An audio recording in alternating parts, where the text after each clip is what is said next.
ਵਾਹਿਗੁਰੂ ਜੀ ਕਾ ਖਾਲਸਾ ਵਾਹਿਗੁਰੂ ਜੀ ਕੀ ਫਤਿਹ। ਬ੍ਰਹਮ ਗਿਆਨੀ ਸੰਤ ਬਾਬਾ ਹਿਜਾਰਾ ਸਿੰਘ ਜੀ ਨਿੱਕੇ ਘੁੰਮਣਾ ਵਾਲੇ। ਦੇਹੀ ਅੰਦਰ ਵਸਤ ਅਪਾਰਾ, ਆਪੇ ਕਪਟ ਕੁਲਾਵਨ ਹਾਰਾ।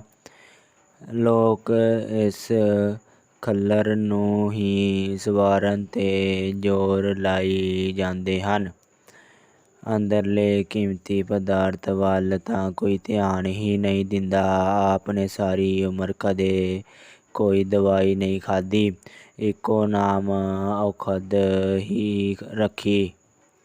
ਆਪ ਦੀ ਇੱਕ ਅੱਖ ਵੀ ਥੋੜ੍ਹੀ ਖਰਾਬ ਹੋ ਗਈ ਸੀ, ਪਰ ਆਪ ਨੇ ਕੋਈ ਧਿਆਨ ਨਾ ਦਿੱਤਾ। ਖੱਬੀ ਲੱਤ ਤੇ ਗੋਡੇ ਤੋਂ ਥੱਲੇ ਕਾਫੀ ਮੋਟੀ ਗੁੰਮੀ ਹੋ ਗਈ ਸੀ। ਉਹ ਅਖੀਰ ਤੱਕ ਸਰੀਰ ਦੇ ਨਾਲ ਹੀ ਨਿਭੀ।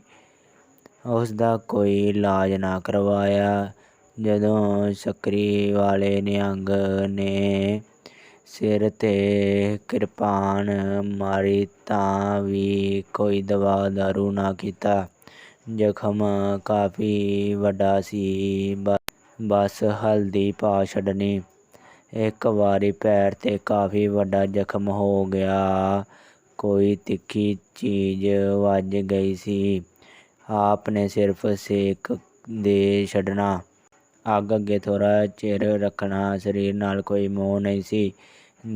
ਦੇਹ ਅਭਿਮਾਨ ਪੂਰੀ ਤਰ੍ਹਾਂ ਟੁੱਟ ਚੁੱਕਾ ਸੀ। ਆਪ ਦਾ ਬਚਨ ਹੈ, ਜੇ ਮੈਂ ਨਹੀਂ ਤਾਂ ਮੇਰੀ ਨਹੀਂ ਰਹੇਗੀ, ਜੇ ਮੇਰੀ ਨਹੀਂ ਤਾਂ ਮੋਹ ਨਹੀਂ, ਜੇ ਮੋਹ ਨਹੀਂ ਤਾਂ ਕੋਈ ਦੁੱਖ ਨਹੀਂ, ਚਿੰਤਾ ਨਹੀਂ, ਆਨੰਦ ਹੀ ਆਨੰਦ ਹੈ।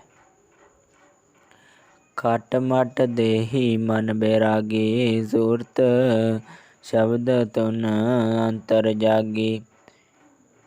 ਖੰਡਤ ਨਿੰਦਰਾ ਅਲਪ ਅਹੰਕਾਰ, ਨਾਨਕ ਤਤ ਵਿਚਾਰੋ। ਸੰਜਮ ਦੀ ਵੀ ਆਪ ਸਿਖਰ ਸਨ। ਹਰ ਚੀਜ਼ ਦੀ ਵਰਤੋਂ ਸਿਰਫ ਓਨੀ ਹੀ ਕਰਦੇ ਜਿੰਨੀ ਨਾਲ ਜੀਵਨ ਨਿਰਬਾਹ ਹੋਵੇ। ਕੱਪੜਾ ਸਿਰਫ ਗਰਮੀਆਂ ਸਰਦੀਆਂ ਵਿੱਚ ਤਨ ਢੱਕਣ ਲਈ ਬਸ, ਹੋਰ ਕੋਈ ਮਤਲਬ ਨਹੀਂ। ਖਾਣਾ ਸਿਰਫ ਜਿਉਣ ਲਈ, ਸਰਦੀਆਂ ਵਿੱਚ ਇੱਕ ਗੂੜ੍ਹਾ ਕੰਬਲ ਜਾਂ ਇੱਕ ਡਿੱਬਿਆਂ ਵਾਲਾ ਖੇਸ ਹੁੰਦਾ। ਕੋਈ ਰਜਾਈ ਨਹੀਂ, ਸਿਰਹਾਣਾ ਨਹੀਂ। ਸਿਰਹਾਣੇ ਇੱਕ ਬੋੜੀ ਦੀ ਕਦੇ ਕਦੇ ਤਹਿ ਲਾ ਲੈਂਦੇ। ਇੱਕ ਦਰੀ ਹੁੰਦੀ। ਸਾਦੇ ਤੋਂ ਸਾਦਾ ਖਾਣਾ। ਅੰਨ ਨੂੰ ਆਪ ਭਗਵਾਨ ਕਹਿੰਦੇ। ਕਈ ਕਈ ਦਿਨਾਂ ਦੇ ਪਏ ਮਿੱਠੇ ਪ੍ਰਸਾਦੇ, ਇੰਜ ਹੀ ਕਈ ਕਈ ਦਿਨਾਂ ਦੀ ਦਾਲ ਸਬਜ਼ੀ, ਖੱਟੀ ਲੱਸੀ ਵਰਤਦੀ, ਪਰ ਸਭ ਤੋਂ ਪਹਿਲਾਂ ਆਪ ਲੈਂਦੇ, ਫਿਰ ਕਿਸੇ ਹੋਰ ਨੇ ਛਕਣੀ ਹੋਵੇ ਤਾਂ ਛਕ ਲਵੇ। ਨਾ ਥਾਲੀਆਂ ਨਾ ਕੌਲੀਆਂ, ਹੱਥ ਹੀ ਥਾਲੀ ਕੌਲੀ ਹੁੰਦੀ। ਸੰਗਤ ਵੱਲੋਂ ਹੱਥ ਹੀ ਥਾਲੀ ਕੌਲੀ ਹੁੰਦੇ। ਸੰਗਤ ਵੱਲੋਂ ਲਿਆਂਦਾ ਦੁੱਧ, ਲੱਸੀ, ਗੁੜ, ਪਤਾਸੇ ਸਭ ਲੱਸੀ ਵਿੱਚ ਪੈ ਜਾਂਦਾ। ਕਈ ਵਾਰੀ ਫੁੱਟਿਆ ਦੁੱਧ ਵੀ ਗੁੜ ਸ਼ੱਕਰ ਪਾ ਕੇ ਪੀ ਲੈਂਦੇ। ਸੰਗਤ ਨੂੰ ਪੀਣ ਲਈ ਦੇ ਦਿੰਦੇ। ਮਤਲਬ ਕਿ ਅੰਨ ਨੂੰ ਸੁੱਟਣਾ ਨਹੀਂ। ਉਂਝ ਵੀ ਆਪ ਦੀ ਮਿਹਰ ਭਰੀ ਦਿਵ ਦ੍ਰਿਸ਼ਟੀ ਨਾਲ ਸਭ ਕੁਝ ਅੰਮ੍ਰਿਤ ਬਣ ਜਾਂਦਾ ਸੀ।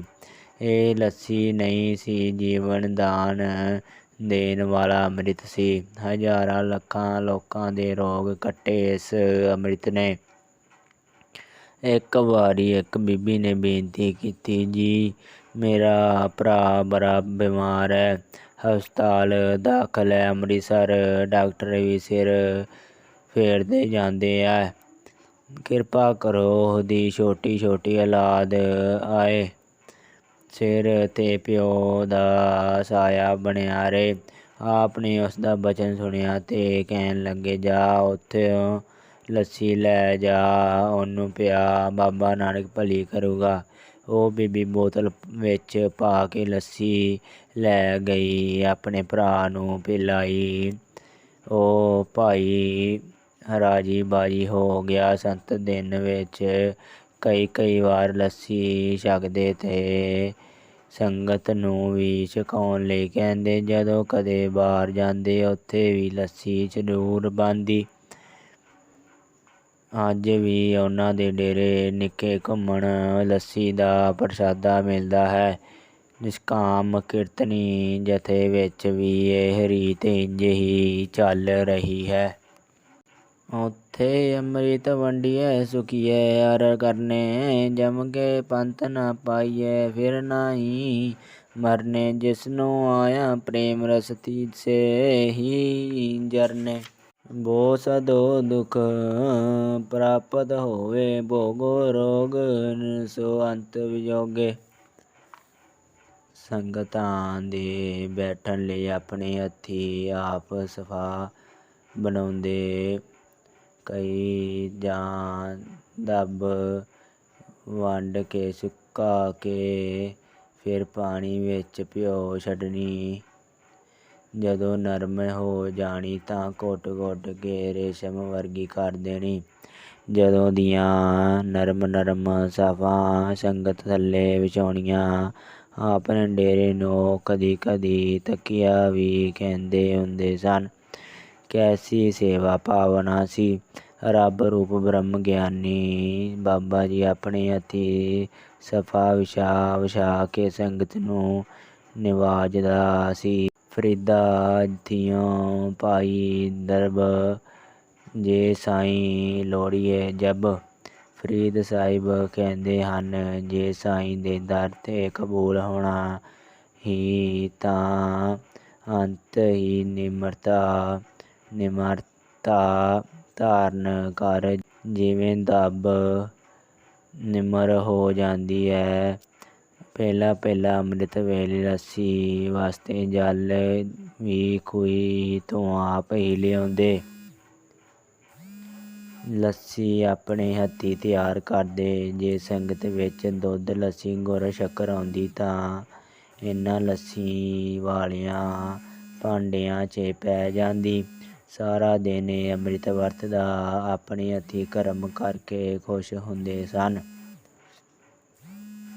ਇਸ ਕੁਟੀਆ ਵਿੱਚ ਆਪ ਨੇ ਆਪਣਾ ਡੇਰਾ ਬਣਾਇਆ। ਪਹਿਲਾਂ ਇੱਥੇ ਲਾਗੇ ਹੀ ਮੁਸਲਮਾਨਾਂ ਦੀ ਆਬਾਦੀ ਹੁੰਦੀ ਸੀ। ਮੁਸਲਮਾਨ 1947 ਦੀ ਵੰਡ ਵੇਲੇ ਚਲੇ ਗਏ। ਆਪ ਨੇ ਉੱਥੇ ਕੁਟੀਆ ਵਿੱਚ ਇੱਕ ਤਖਤਪੋਸ਼ ਲਾ ਲਿਆ। ਕਿਸੇ ਨੂੰ ਕੀ ਪਤਾ ਸੀ ਇਸ ਕੱਚੀ ਕੁਟੀਆ ਨੂੰ ਕਿੰਨੇ ਭਾਗ ਲੱਗਣੇ ਹਨ। ਇਸ ਕੁਟੀਆ ਵਿੱਚ ਜਗਦੀ ਜੋਤ ਨੇ ਆ ਕੇ ਬਹਿਣਾ ਹੈ। ਇੱਥੋਂ ਲੱਖਾਂ ਲੋਕਾਂ ਦੇ ਭਾਗ ਖੁੱਲ੍ਹਣੇ ਹਨ। ਇੱਥੋਂ ਗੁਰੂ ਨਾਨਕ ਸਾਹਿਬ ਦੇ ਉਪਦੇਸ਼ ਦੀ ਇੱਕ ਲਹਿਰ ਸਾਰੇ ਸੰਸਾਰ 'ਚ ਤੁਰਨੀ ਹੈ। ਉਦੋਂ ਕੀ ਪਤਾ ਸੀ ਇਹ ਕੁਟੀਆ ਇੱਕ ਮਹਾਨ ਤੀਰਥ ਬਣ ਜਾਣਾ ਹੈ। ਇੱਥੇ ਨਾਮ ਬਾਣੀ ਦੇ ਲੰਗਰ ਚੱਲਣੇ ਹਨ। ਇੱਥੋਂ ਮਲੇਛ ਬੁੱਧੀ ਨੂੰ ਮਾਰਨ ਵਾਲੀ ਵੈਸ਼ਨੋ ਬਿਰਤੀ ਦਾ ਬਿਗਲ ਵੱਜਣਾ ਹੈ। ਇੱਥੋਂ ਰੋਗ ਸੋਗ ਮਿਟਣੇ ਹਨ। ਇੱਥੋਂ ਦੁੱਧਾਂ ਪੁੱਤਾਂ ਦੀਆਂ ਖੈਰਾਂ ਪੈਣੀਆਂ ਹਨ। ਇੱਥੋਂ ਤਾਨ ਮਾਨ ਦੇ ਸਿਰੋਪੋ ਮਿਲਣੇ ਹਨ। ਇਸ ਕੱਚੀ ਕੁਟੀਆ ਵਿੱਚ ਮਾਇਆ ਦੇ ਅੰਬਰ ਲੱਗਣੇ ਹਨ। ਸੋਨੇ ਦੇ ਮਹਿਲ ਬਣਨੇ ਹਨ। ਇੱਥੋਂ ਕੀ ਪਤਾ ਸੀ ਪਰ ਅੰਤਰਜਾਮੀ ਬਾਬਾ ਜੀ ਸਭ ਜਾਣਦੇ ਸਨ। ਤਾਂ ਹੀ ਉਹਨਾਂ ਨੇ ਉਸ ਕੁਟੀਆ ਨੂੰ ਭਾਗ ਲਾਏ। ਤਨ ਸੋ ਤਾਨ ਤਨ ਓਏ ਭਾਵਨਾ, ਜਾਮੈ ਸੰਤ ਬਜ਼ਾਰੇ। ਜਿੱਥੇ ਬਸਨ ਸਾਧ ਜਨ ਸੋ ਥਾਨ ਸੁਹਾਂਦਾ। ਆਪ ਆਪਣੀ ਹੱਥੀਂ ਖੇਤ ਕਰਦੇ। ਖੇਤ ਦੇ ਕੰਮ ਨੂੰ ਆਪ ਉੱਤਮ ਕਹਿੰਦੇ, ਕਿਉਂਕਿ ਇਸ ਵਿੱਚ ਕੋਈ ਝੂਠ ਨਹੀਂ। ਆਪ ਕਦੇ ਵੀ ਡੰਗਰਾਂ ਨੂੰ ਮਾਰਦੇ ਨਾ।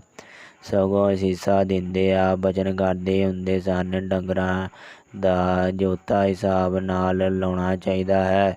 ਇਹਨਾਂ ਬੇਜ਼ਬਾਨਿਆਂ ਦਾ ਧਿਆਨ ਰੱਖਣਾ ਚਾਹੀਦਾ ਹੈ। ਲੋਕ ਬਹੁਤਾ ਜੋਤਾ ਲਾ ਕੇ ਫਿਰ ਪ੍ਰਾਣੀਆਂ ਨਾਲ ਡੰਗਰਾਂ ਨੂੰ ਕੁੱਟਦੇ ਹਨ। ਕਿਹਨੂੰ ਮਾਰਦੇ ਹੋ? ਕਿਸੇ ਨਾਲ ਝਗੜਾ ਹੈ? ਸਭ 'ਚ ਉਹਦਾ ਹੀ ਨੂਰ ਹੈ। ਵਾਹਿਗੁਰੂ ਜੀ ਕਾ ਖਾਲਸਾ, ਵਾਹਿਗੁਰੂ ਜੀ ਕੀ ਫਤਿਹ।